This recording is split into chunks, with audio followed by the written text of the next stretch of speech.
so your third choice you mentioned was the Avengers. Yes. So, classic action hero Yes. flick, which I think really appeals to you in a lot of ways. It does. I really like action movies. I really like these big tent poles that are kind of designed to draw huge audiences for the summer. I think those movies are the most fun to see in the theater. And I really like the characters in these a lot. I've always been kind of a Marvel Comics person over at DC Comics. I've always liked the X-Men and Spider-Man a little bit more than I've liked Superman and Batman. So to have something like the Avengers where you see so many of the heroes kind of in one place, I think is really a fun thing for a fan of those characters. I thought this movie, and I was worried this movie was going to be a mess. Right.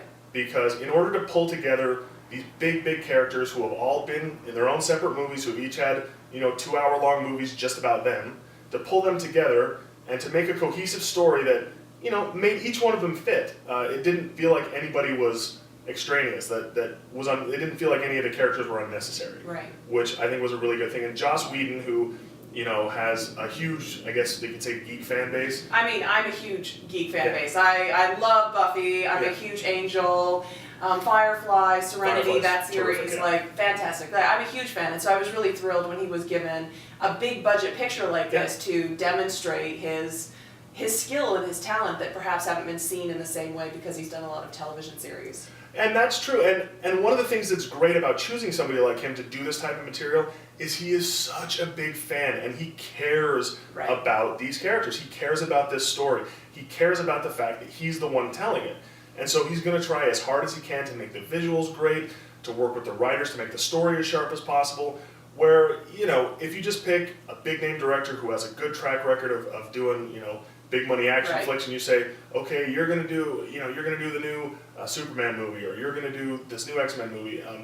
It's not gonna work as well unless the person's really passionate about it. Bryan Singer was really passionate about the first few X-Men movies that he did while he was still in charge of the franchise, and they were terrific. They were. Sam Raimi was the same way about doing the original Spider-Man trilogy because he cared so much about the characters that you could see how passionate he was about it through how he did the movie.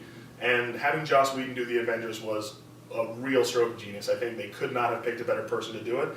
And he's used to having big casts of characters who all have a lot to do. His TV shows were that way. They were, very much ensemble pieces where every member of the cast was important as everybody else.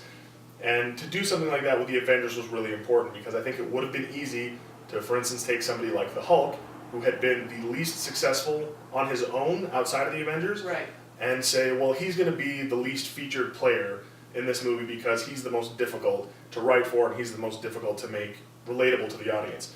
But they did a great job of making him relatable to the audience. Mark Ruffalo. Oh, he brought so much to the character, and he's a fantastic actor, and he just gave that. How would I describe it? There was just this you understood sort of his. Yeah.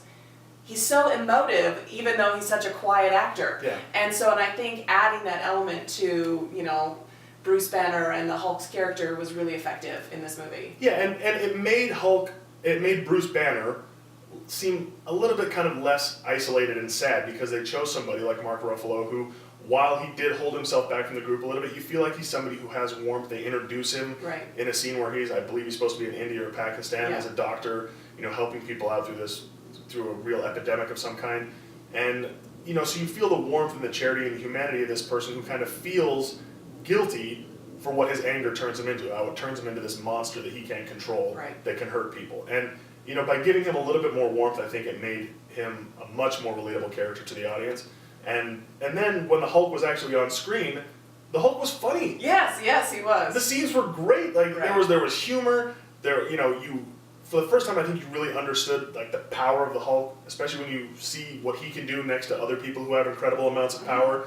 And so I thought Joss Whedon was really, really artful in how he kind of wove those things together, which I think would have been really difficult for almost any other filmmaker to do in that spot. And I agree. I thought The Avengers was a fun movie. It doesn't make my top 3. I liked the gritty realism and darkness of The Dark Knight Rises because I like sad, this could perhaps happen one day sort of sagas that Christopher Nolan has sort of branched together, and I thought was a great conclusion to the trilogy that he made with Dark Knight. But I can see why, as a fan of comic books and all of that, that you would really enjoy the Avengers to the extent that, because I thought it was successful, and I enjoyed the movie-going experience I had with that particular movie.